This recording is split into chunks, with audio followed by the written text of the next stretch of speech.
দুটো super power, Roman সাম্রাজ্য এবং পারস্য সাম্রাজ্য, যারা গত 700 বছর ধরে একে অপরের চিরশত্রু, যাদের শত্রুতা ইতিহাসের সবচেয়ে পুরনো। কিন্তু হঠাৎ একদিন তারা যুদ্ধ থামিয়ে দিল। তারা তাদের সমস্ত শত্রুতা ভুলে হাত মেলালো।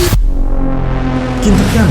কারণ তারা ভয় পেয়েছিল কোনো বিশাল বাহিনীকে নয়, কোনো নতুন অস্ত্রকেও নয়। তারা ভয় পেয়েছিল মাত্র একজন মানুষকে, যাকে আটকানোর জন্য তৎকালীন দুনিয়ার সবচেয়ে বড় দুই সুপার পাওয়ার এক হয়ে গিয়েছিল। আজ আমরা জানবো ইতিহাসের সেই অদেখা লড়াইয়ের কথা, কিভাবে মরুভূমির এক সেনাপতি পৃথিবীর সবচেয়ে বড় দুই সুপার পাওয়ারকে একাই মাটিতে মিশিয়ে দিয়েছিলেন। সময়টা 633 খ্রিস্টাব্দ। খালিদ বিন ওয়ালিদ তখন পারস্য সাম্রাজ্যের বুকে একের পর এক ভূমিকম্প তৈরি করছেন। পারস্যের সম্রাট তখন বুঝতে পেরেছিলেন যে এই লোকটার ভিতর এমন কিছু আছে যা তাদের জেনারেলরা কোনোদিন কল্পনাও করতে পারে না। তাকে সামনাসামনি হারানো অসম্ভব। তাই উলাইসের ময়দানে পারস্যের জেনারেল একটা চরম নোংরা চাল চালল। সে রাতের অন্ধকারে সবচেয়ে দুর্ধর্ষ 12 জন ঘাতককে সেই উলাইসের ময়দানের মাটির নিচে লুকিয়ে রাখলেন। কারণটা ছিল খুব সিম্পল। খালিদ বিন ওয়ালিদ যখন কোনো যুদ্ধ করতেন, তিনি তার শত্রুপক্ষের জেনারেলকে একা লড়ার জন্য চ্যালেঞ্জ করতেন। পারস্যের জেনারেল এটা খুব ভালো করে জানতো। তাই পারস্যের জেনারেল তার সবচেয়ে দুর্ধর্ষ 12 জন লোককে সেই ময়দানের মাটির নিচে লুকিয়ে রাখলো। তারপর তাদের উপর বালি দিয়ে তাদেরকে ঢেকে দেওয়া হলো। পরদিন সকালে সেই একই কাজ। সে সকালে খালিদ বিন ওয়ালিদকে একা লড়ার জন্য চ্যালেঞ্জ দিল, কিন্তু একটু সাইডে নিয়ে, যেখানে তার দুর্ধর্ষ 12 জন ঘাতক লুকিয়ে ছিল। খালিদ বিন ওয়ালিদ একাই এগিয়ে গেলেন। তার হাতে শুধুমাত্র একটি তলোয়ার। যখনই তিনি পারস্যের জেনারেলের সামনে পৌঁছালেন, হঠাৎ মাটি ঘুরে সেই 12 জন ঘাতক বেরিয়ে আসলো। 13 জন বনাম একজন। কিন্তু পারস্যের ওই জেনারেল একটা জিনিস খুব ভালো করে ভুলে গিয়েছিল, যে তারা কার সাথে খেলছে। খালিদ বিন ওয়ালিদ পিছু হটলেন না। কয়েক মিনিটের মধ্যে মরুভূমির ওই তপ্ত বালির উপর ওই 13 জনের রক্ত মিশে গেল। খালিদ বিন ওয়ালিদ ওই 13 জনের সবাইকে মাটিতে মিশিয়ে দিলেন। পারস্য বাহিনীর সেনাপতি কাটা মাথা যখন মাটিতে লুকিয়ে পড়ল, পারস্যের পুরো বাহিনীর মনোবল তখন উড়িয়ে গেল। পারস্যের মানুষ ভয়ে কাঁপছিল। তাদের সেরা জেনারেলরা খালিদ বিন ওয়ালিদের কাছে খেলনার মতো হেরে যাচ্ছে।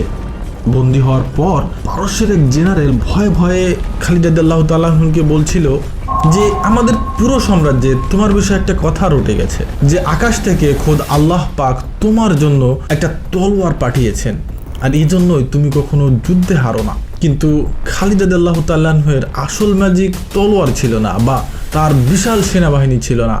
তার আসল ট্যাকটিক্স বা ট্রিক তার মাইন্ডে ছিল।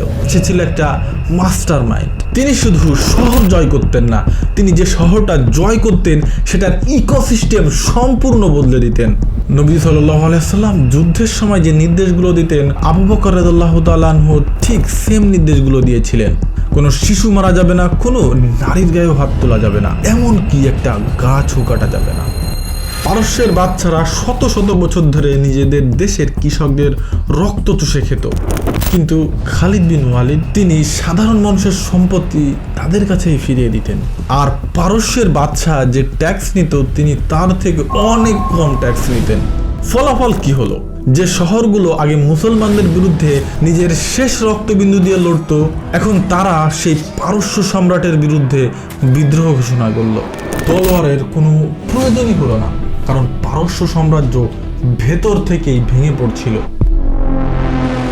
কিন্তু পারস্যের বাচ্চা এত সহজে হাল ছাড়ার পাত্র নয়। সে এবার তার সাম্রাজ্যের শেষ শক্তিটুকু জড়ো করলো।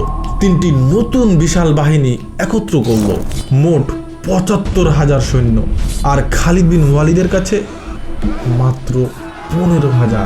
যদি এই ৭৫,০০০ সৈন্য কোনোভাবে এক হয়ে যেত, তাহলে মুসলিমদের বাঁচার আর কোনোই পথ ছিল না। আর ঠিক এখানে খালিদ বিন ওয়ালিদ ইতিহাসের সেরা মনস্তাত্ত্বিক চালটা চাললেন। তিনি তার বাহিনীকে 3 ভাগে ভাগ করে দিলেন, আর গুপ্তচর দিয়ে হিসাব করলেন ঠিক 2 সপ্তাহ পর পারস্যের ওই 3টি বাহিনী ম্যাপের ঠিক কোন জায়গায় থাকবে। তিনি জেনারেলকে নির্দেশ দিলেন প্রধান রাস্তা ছেড়ে দাও, সবাই মরুভূমিতে ঢুকে পড়ো। 7ম শতাব্দী, জুলাই মাসের কাঠফাটা রোদ, কোনো জিপিএস ছিল না, এমনকি কোনো রেডিও বা কোনো কমিউনিকেশনের কোনো কিছুই ছিল না। মুসলিমদের 3টি বাহিনী ইরাকের ওই আগুনের মতো মরুভূমিতে জুলাই মাসে একেবারে গায়েব হয়ে গেল। আর ঠিক 2 সপ্তাহ পর সেই একই রাতে, একই সময়ে, আর ঠিক একই লোকেশনে খালিদ বিন ওয়ালিদ তার 5000 বাহিনীকে নিয়ে পৌঁছালেন। তিনি একটা ছোট্ট আগুন জ্বালালেন, আর কয়েক সেকেন্ড পর দূর থেকে আরেকটি আগুন জ্বলে উঠলো, তারপর আরেকটি। বিনা কোনো যোগাযোগ ব্যবস্থায় ঠিক 14 দিন পর 3টি বাহিনী একসাথে মিলিত হলো। এটা কোনো মিলিটারি টেকটিক ছিল না, এটা ছিল নিখুঁত অঙ্ক। রাতের অন্ধকারে তারা প্রথম পারস্য বাহিনীর উপর হামলা করলো। পারস্যের সৈন্যরা ঘুম থেকে ওঠার আগেই প্রথম বাহিনী শেষ, আবার মরুভূমিতে গায়েব। 3 দিন পর দ্বিতীয় বাহিনী শেষ, এরপর তৃতীয় বাহিনীও শেষ।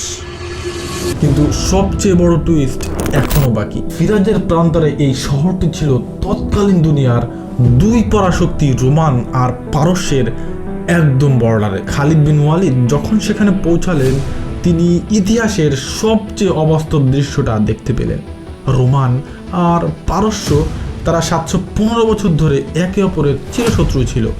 তারা আজ একই সারিতে দাঁড়িয়ে, শুধু একটা মানুষ আটকানোর জন্য, খালিদ বিন ওয়ালিদকে। যুদ্ধ শুরু হলো, কিন্তু রোমান এবং পারস্য সাম্রাজ্য মিলে এত ভয়ানক একটা হামলা করলো যে মুসলিমরা পেছনে হটতে বাধ্য হলো।